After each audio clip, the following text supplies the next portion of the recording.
19. Ancien député à la Knesset et de la commission financière, Samuel Plateau-Sharon nous parle de la situation en Israël. Nous sommes au milieu actuellement de conflits où des Arabes se tuent entre eux et pourtant il y a un autre drame que nous sommes en train de vivre. Le Moyen-Orient n'a plus d'eau. Ça, c'est un phénomène nouveau, mais totalement nouveau. Alors, récemment, une personnalité politique iranienne de premier plan, Karantari, a mis en garde contre les erreurs commises dans le passé par l'Iran, désormais confronté à des réserves en eau si insuffisantes que près de 70% de sa population, soit 55 des 78 millions d'Iraniens, seront forcés d'abandonner leur pays natal pour des destinations inconnues. Ça veut dire que tous les phénomènes de migrants que nous vivons aujourd'hui seront pratiquement inexistants par rapport au phénomène de l'eau.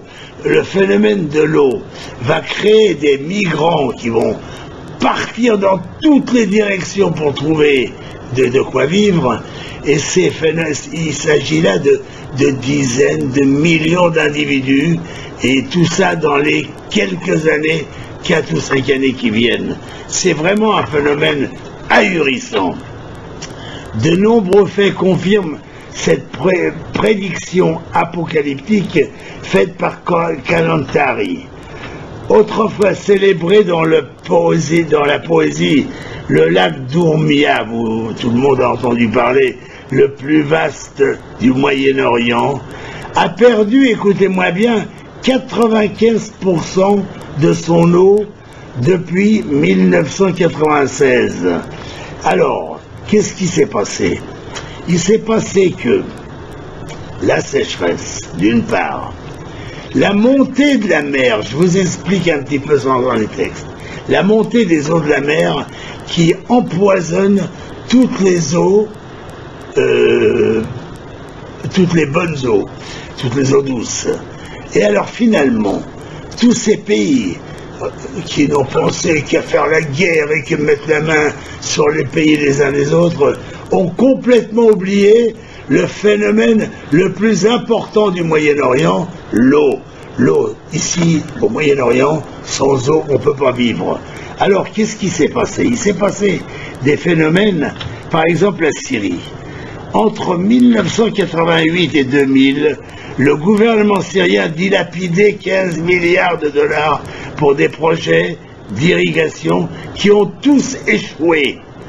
En 2002 et 2008, les 420 000 petits puits illégaux ont presque tous tari et les ressources totales en eau ont chuté de moitié, tout comme le rendement de céréales, poussant 250 000 agriculteurs à abandonner leurs terres. En 2009, je parle de la Syrie, les problèmes d'eau avaient causé la perte de plus de 800 000 emplois. En 2010, dans l'arrière-pays, à Qatar, aujourd'hui capitale de l'État islamique, et les anciens systèmes d'irrigation se sont effondrés. Les sources d'eau souterraines se sont taries et des centaines de villages ont été abandonnés au moment de la désertification des terres arables. Vous vous rendez compte? Alors, par exemple, l'Irak, les experts prévoient prochainement une diminution de moitié des eaux. Alors, on a passé en revue tous les pays du Moyen-Orient. Tous, mais tous sans exception, sont dans des situations de danger ahurissants. Les grandes réserves d'eau ont chuté de 95%. Les lacs, tout ça, tout est parti. Tout est parti parce que la mer a monté, qu'on n'a pris aucune disposition. Alors, je vais vous lire la conclusion qui est quand même phénoménale. Écoutez-moi bien. Seule exception à cette série noire, Israël, ce pays qui a pourtant connu lui aussi dans les années 1990 des pénuries d'eau, regorge à présent de molécules de H2O. Les autorités israéliennes responsables de l'eau déclarent « Nous avons toute l'eau dont nous avons besoin grâce à une combinaison de facteurs tels que la conservation, le recyclage, l'innovation technologique agricole et une désalinisation high-tech ».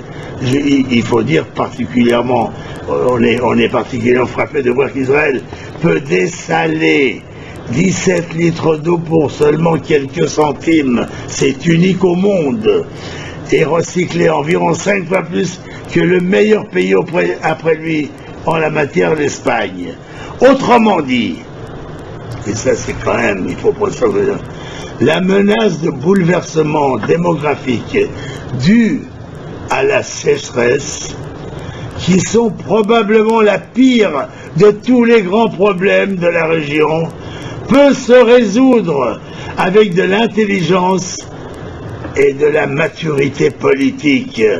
Les pays voisins aux abois devraient penser à cesser leur guerre inutile contre la première puissance hydraulique au monde et devraient plutôt en prendre de la graine. À bon entendeur, salut!